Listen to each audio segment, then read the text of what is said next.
दूसरे के दोष और गुण सुनकर के आपके चित्त पर फर्क नहीं पड़ना चाहिए। कोई किसी के कितने भी दोष बताए, आपको चाहिए कि आप उसमें गुण ही देखो, आपको चाहिए कि आप उसमें अच्छाई ही देखो, उसमें गुण क्या है। ये ठाकुर जी का स्वभाव है।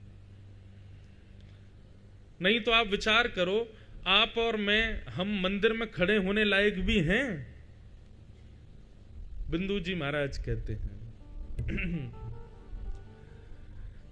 नफरत है जिनसे उन्हें सदा, उन्हीं अब गुणों में मैं हूं बंधा, उन्हीं अब गुणों में मैं हूं बंधा।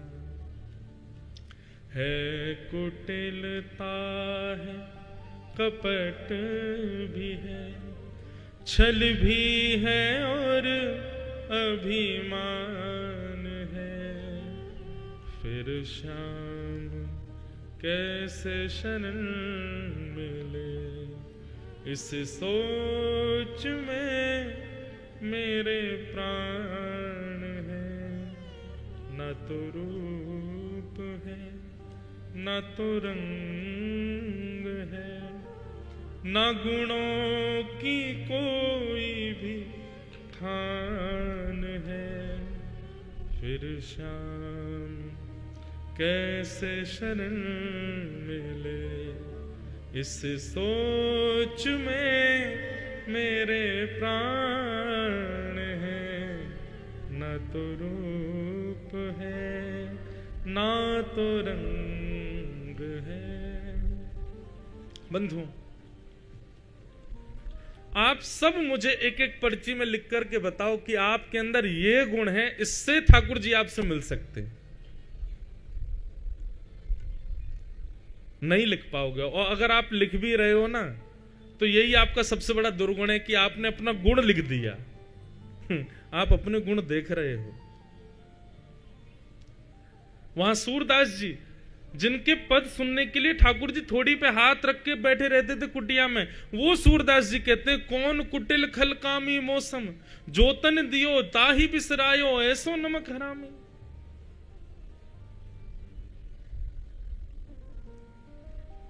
वहीं रसिकाचार्य कहते हैं, मैं हूं कुत्ता राम का, मोती मेरा नाम, गलविच डोरी प्रेम की, जित खींचे उत जाऊं। हमारे पूर्वजों ने, हमारे पूर्वाचार्यों ने कभी अपने गुण नहीं बताए, सबने अपने आप को कोसा ही कि हम तो योग्य हैं ही नहीं उनके। और वास्तविकता यही है बंधुओं, हमारे अंदर एक भी ऐसा लक्षण नहीं है जिससे ठाकुर जी प्रसन्न हो सकें। कुछ भी नहीं है हमारे पास, लेकिन फिर भी वे हमको मंदिर बुलाते हैं, वे अपनी कथा सुनवाते हैं, वे वृंदावन बुलाते हैं, वे अपना दर्शन कराते हैं। ये उनका स्वभाव है कि वो हमारे किसी ना किसी गुण पर तो रीझते हैं। ये स्वभाव अपने अंदर लाओ।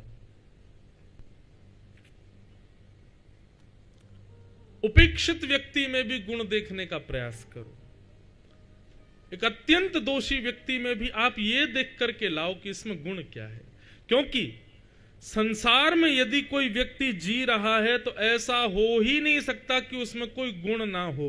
और एक और बात कहते हैं, कोई कितना भी बड़ा तपस्वी, कितना भी बड़ा महात्मा, कितना भी बड़ा साधु क्यों ना हो, ऐसा हो ही नहीं सकता कि उसमें दुर्गुण ना हो। सब दोष और गुण से युक्त हैं, तभी हम पृथ्वी पर हैं। हम में दोष ज्यादा होते तो हम पृथ्वी पर नहीं, हम नरक में होते। हम में गुण ज्यादा होते तो हम स्वर्ग में होते। दोनों समान हैं, इसीलिए हम पृथ्वी पर हैं। पर हमको चाहिए कि सब में गुण देखें। यहां सामने बालकों का हत्यारा बैठा है और द्रौपदी कह रही है कि इसको छोड़ दो। ये सुनने में जितनी आसान लग रही है ना बात, उतनी कठिन है। मां का इतना प्रेम होता है अपने बालक से कि गली मोहल्ले के बच्चे यदि बालक पर चिल्ला भी दें तो मां लड़ने पहुंच जाती है। उस मां के बालकों को मार दिया जान से, और जिसने मारा उसके लिए द्रौपदी कह रही है कि इसको छोड़ दो, इसको मत मारो। ये सामान्य बात नहीं है। ये वैष्णव लक्षण है। बंधु, एक बात मन में आती है, ये जो अभी एक पंक्ति गाई थी मैंने कि नफरत है जिनसे उन्हें सदा उन्हीं अवगुणों में मैं हूं बंधा, सारे वो लक्षण हैं हमारे अंदर जो ठाकुर जी को बिल्कुल पसंद नहीं है। निर्मल मन जन सो मोहि पावा, मोहि कपट चल छिद्र ना भावा। यहां इस पंडाल में बैठे हर व्यक्ति का मन निर्मल नहीं है। हर व्यक्ति के अंदर कोई थोड़ा भी सही छल तो है, थोड़ा ही सही कपट तो है। हम सब उन सारे दुर्गुणों से युक्त हैं जो ठाकुर जी को प्रिय नहीं है। तो फिर कैसे भगवत प्राप्ति हो? तो एक बात तो इसमें यह आती है कि ठाकुर जी सब में फिर भी गुण देख लेते हैं, लेकिन दूसरा एक पक्ष और है। यदि सूरदास, मीराबाई, कुंभनदास, तुलसीदास, कबीरदास, धुनी वाले दादाजी या ऐसे महान संतों का आश्रय लेकर के ठाकुर जी को भजोगे तो आपके दुर्गुणों को ठाकुर जी नजरअंदाज कर देंगे और आपको स्वीकार करेंगे। इसलिए गुरु आश्रय बताया हमारे यहां। इसका एक प्रमाण सुनाएं। गोवर्धन में श्रीनाथ जी जब विराजते थे तो श्रीनाथ जी के मंदिर के पास में एक व्यक्ति रहता था और वो क्या करता था कि शाम को बहुत सारी भीड़ इकट्ठी हो जाती थी और उनको बैठ करके ठाकुर जी के रूप का वर्णन करता था। बहुत ध्यान से सुनिएगा। भगवान के रूप का वर्णन करता था। ठाकुर जी की उठी हुई भुजा का भाव क्या है, ठाकुर जी की कमर पर हाथ रखें उसका भाव क्या है, ठाकुर जी ऐसी माला पहने तो उसका भाव क्या है, ठाकुर जी पीली पाग पहने तो उसका भाव क्या है। और वो इतना सुंदर भाव सुनाता था कि लोग उससे रीझ जाते थे। लेकिन वास्तविकता ये थी कि वो स्वयं कभी दर्शन करने नहीं जाता था। वो केवल दुनिया से सुन करके, किसी प्रवक्ता से सुन करके सबको बताता था। बहुत ध्यान से सुनिएगा सब लोग। भगवद रस जब तक आप स्वयं नहीं चाखो तब तक आपको बोलने का अधिकार नहीं है, और आप बोलेंगे भी तो आपके उस रस से किसी को सुख मिलेगा नहीं। इसलिए केवल सुनी सुनाई बातें कभी भी नहीं कहनी चाहिए। ये आप लोगों के लिए भी है, वक्ताओं के लिए भी है। आपने किसी से कुछ सुना, सुनकर के उसका मनन चिंतन करो, उस रस का पहले स्वयं आस्वादन करो, उस रस में स्वयं को डुबाओ, तब आप किसी को सुना सकते हैं। तो वो व्यक्ति भगवान के रूप का वर्णन करता था पर स्वयं कभी दर्शन करने जाता नहीं था। सूरदास जी को ये बात पता चली। सूरदास जी को जैसे ही पता चली तो सूरदास जी उसके पास पहुंच गए। बढ़िया बढ़िया रूप का वर्णन कर रहा था ठाकुर जी के। सूरदास जी जाकर के बोले, भैया तुम रूप का वर्णन तो बहुत सुंदर कर रहे हो, लेकिन हमें पता है कि तुमने स्वयं दर्शन करके इस रूप का वर्णन नहीं किया है। तुम किसी अन्य रसिकों से सुनकर के ये भाव बता रहे हो। भाव बताने में कोई दोष नहीं है, लेकिन स्वयं भी तो दर्शन कर सकते हो। येरा मंदिर, श्रीनाथ जी तुम्हारे माथे पर बैठे हैं, फिर भी तुम दर्शन करने नहीं जाते हो, और केवल ये सस्ती लोकप्रियता के लिए तुम यहां बैठ के प्रवचन कर रहे हो। ठीक है, रसिकों की बात सुन के सबको बताओ, लेकिन स्वयं भी तो दर्शन करो। अब वो तो हंसने लग जाता, हाँ हाँ महाराज जी जाऊंगा, आप तो सब जानते हैं, अब इतना व्यस्त रहता हूं, जाऊंगा, सुबह मंगला में चलूंगा। सूरदास जी बोले, तुमको हम ही लेके चलेंगे, चलो हमारे साथ। अब सूरदास जी मंगला में जाने से पहले उसके घर के बाहर आ जाते। वो सो रहा होता, घर वालों से कहते उसको उठाओ, भेजो, मंगला में जाना है। वो भी इतना चतुर था, जैसे ही घंटे घड़ियाल बजते तब तक सोता ही रहता। बोले घंटे घड़ियाल की आवाज सुन के सूरदास जी को तो जाना ही पड़ेगा। वो नहीं जाता था साथ में। इस प्रकार से उसने ठाकुर जी के दर्शन से बचने का ही प्रयास किया, गया ही नहीं। एक दिन सूरदास जी हठ पूर्वक उसके सामने खड़े हो गए। बोले, यदि तुम आज मेरे साथ दर्शन करने नहीं गए तो मैं सबको बता दूंगा कि तुम स्वयं दर्शन नहीं करते हो, किसी रसिक से सुनकर के बस सुनी सुनाई बातें बोल देते हो।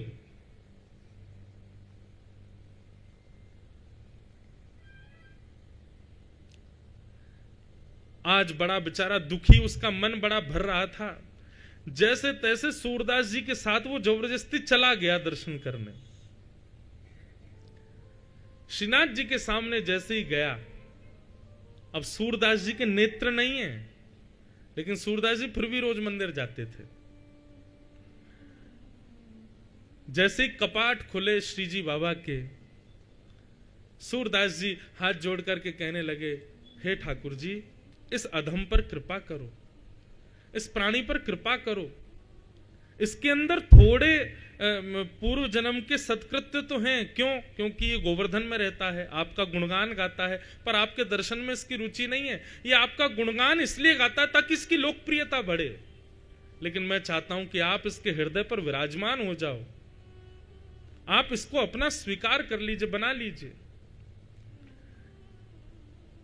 श्रीनाथ जी की तुरंत स्वर सुनाई दिया सूरदास जी को। सूरदास जी बोले, अरे सूरदास जी, ठाकुर जी बोले, अरे सूरदास जी, तुमने बड़ी कृपा करी जो तुम याकू लेकर के आ गए। अरे बड़े दिनांत मैं भी याके दर्शन की प्रतीक्षा कर रहे हो।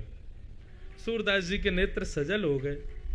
सूरदास जी बोले, जय जय, आप कितने दयालु हो, बताओ, आपने इसमें भी ये गुण देख लिया, इसके दर्शन की आप लालायित बैठे थे। ये तो आपको कभी देखने भी नहीं आता, पर आप इसके दर्शन के लिए लालायित क्यों थे भगवान?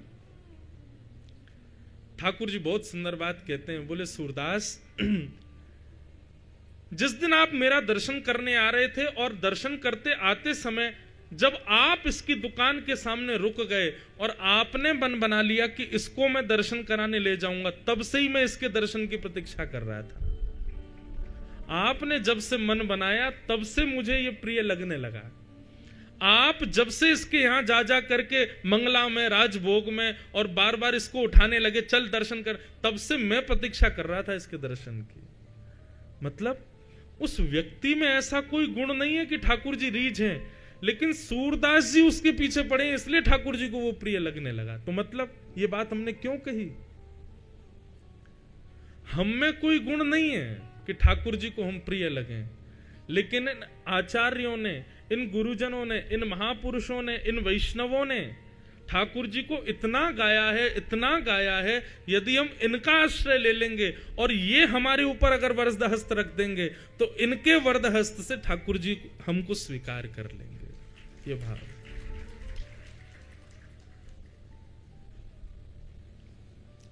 इसलिए कभी भी बंधुओं एक काम करना, साल में कभी एक बार वृंदावन में हो, चाहे किसी भी तीर्थ में हो,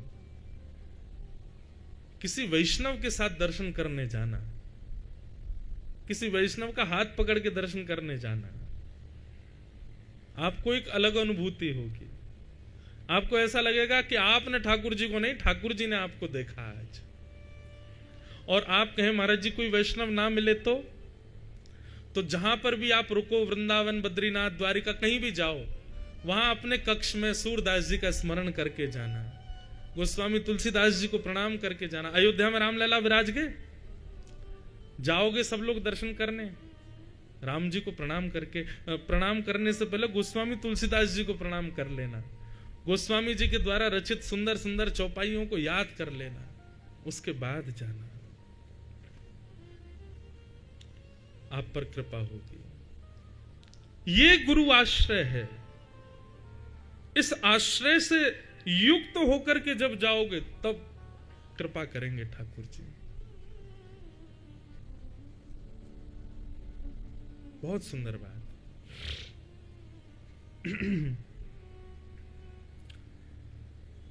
तो ये द्रौपदी का सद्गुण है कि वो अपने पुत्र के हत्यारे में भी गुण देख रही है कि ये ब्राह्मण है, इसको मत मारो।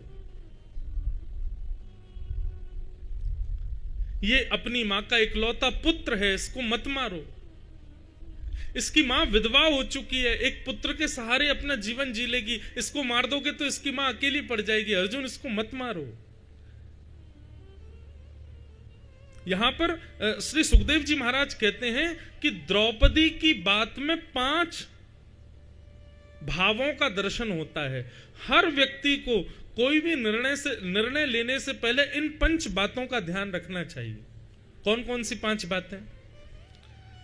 तब सूत जी महाराज कहते हैं कि धर्मम न्यायम शकरुणम निर्वलीकम समम महत।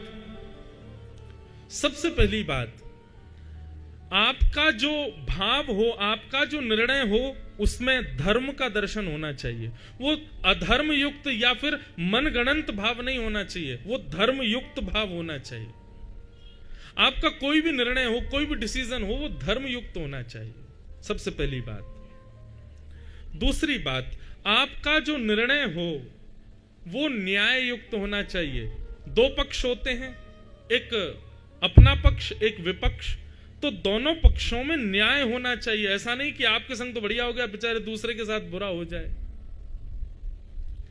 आपके निर्णय में न्याय होना चाहिए, धर्म होना चाहिए, न्याय होना चाहिए। तीसरी बात, करुणा यानी कि दया होनी चाहिए।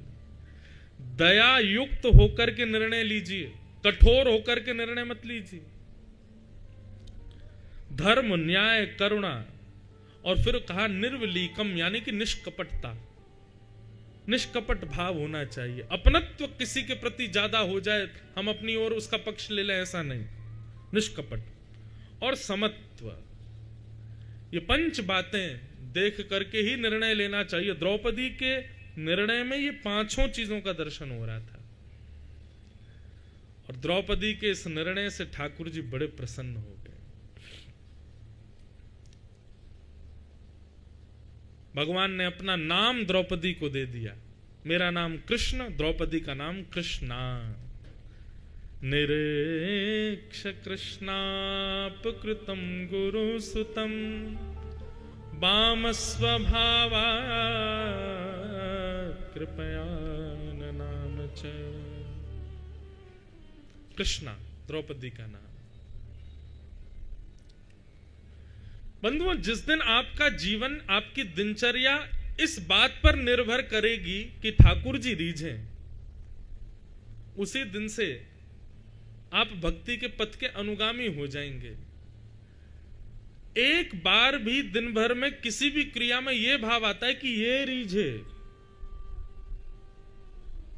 ऐसा नहीं। सुबह उठने से रात्रि सोने तक, रात्रि सोने से सुबह उठने तक केवल एक को रिझाने का भाव है, बस श्याम सुंदर रीझे। हमारी कोई भी क्रिया हो, हमारा, आप पाप कर ही नहीं सकते, फिर आप कुछ गलत कर ही नहीं सकते, आपके विचार में भी कभी पाप नहीं आ सकता अगर इस भाव से रहोगे तो। जब लोक रंजन की भावना मन में आती है ना, तभी व्यक्ति पाप करता है। हम 24 घंटे इसी भाव में हैं कि बस ठाकुर जी रीझे हमसे, चाहे हमारा पहनाव हो, ओढ़ाव हो, श्रृंगार हो, हमारा भोजन हो, प्रसाद हो, हमारी वाणी हो, हमारा चलना हो, नाचना हो, गाना हो, बैठना हो, सोना हो, हर बात से केवल ठाकुर जी रीझें। आप पाप कर ही नहीं सकते, फिर आप वो क्रिया करोगे ही नहीं जिसमें पाप विद्यमान हो।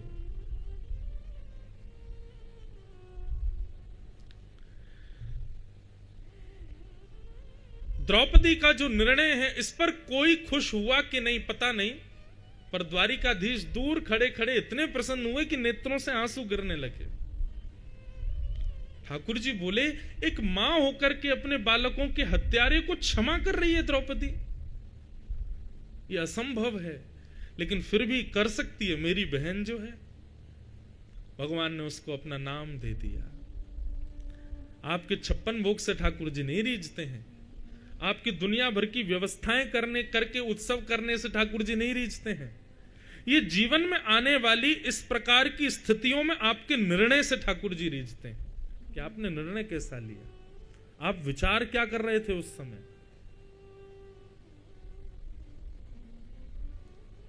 ठाकुर जी रीझ गए द्रौपदी से। द्रौपदी ने अर्जुन से कहा, इसको मत मारो, मेरी आज्ञा है, इसको मत मारो। अर्जुन ने सबसे पूछा, मैं क्या करूं? किसी ने द्रौपदी का पक्ष लिया, किसी ने द्रौपदी का विपक्ष भी लिया, पर अर्जुन को पता है कि मैं तो एक का ही पक्षधर हूं, श्री कृष्ण जो कहेंगे वही करूंगा। और अर्जुन ने कहा, आज्ञा करें भगवान, मैं क्या करूं? ये बालकों का हत्यारा है, इसको जीवित नहीं छोड़ना चाहिए, परंतु द्रौपदी कहती है ये ब्राह्मण है, गुरुपुत्र है, इकलौती माँ का विधवा माँ का इकलौता पुत्र है, इसको नहीं मारना चाहिए, मैं क्या करूं? भगवान बोले तुमने 2-3 बातें याद करी, 2-3 बात हम याद करा दें। बोले क्या? तुमने प्रतिज्ञा ली थी कि बालकों के हत्यारे को मारोगे, इसलिए तुमको मारना पड़ेगा।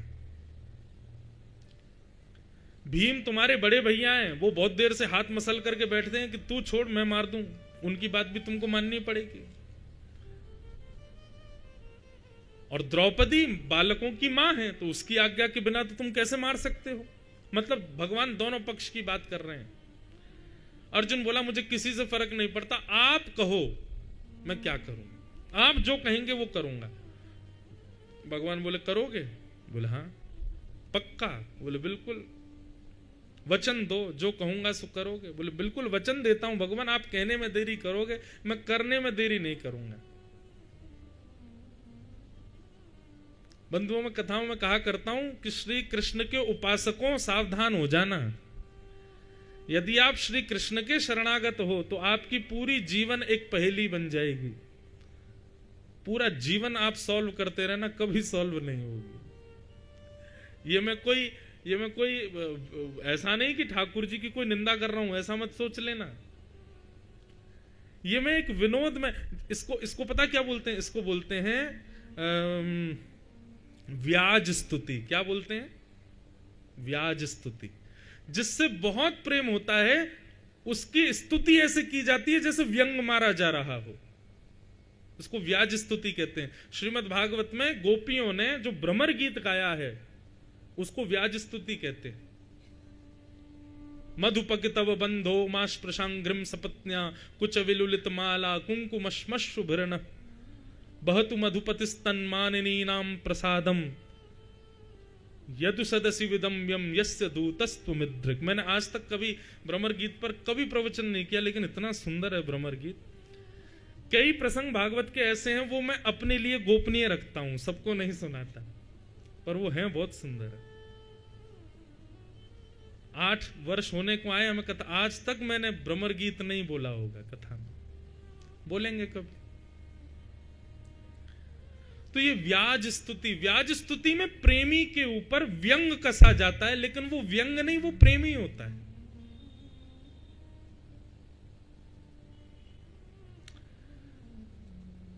तो मैं एक व्याज स्तुति कर रहा हूं कि कृष्ण प्रेमियों सावधान हो जाना। यदि आप कृष्ण के शरणागत हो तो आपका पूरा जीवन पहेली हो जाएगा, सॉल्व करते रहो, कभी उत्तर नहीं मिलेगा।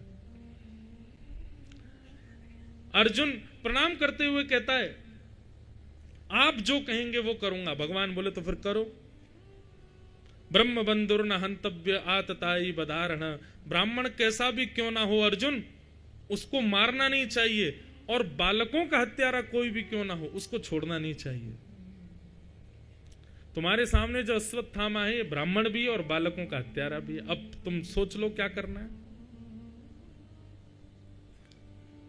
अर्जुन सोच में पड़ गया, मैं क्या करूं।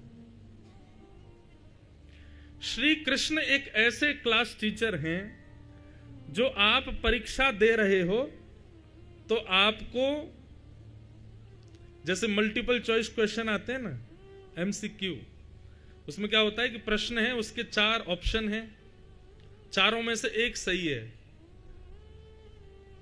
लेकिन टीचर हमारा इतना चंचल है, इतना चपल है कि वो जबरदस्ती गलत उत्तर पर हाथ रख के चला जाएगा। बोले इसको टिक करो, ये ठीक है, और कहीं आपने उसकी मान के टिक कर दिया, नंबर कट जाएंगे।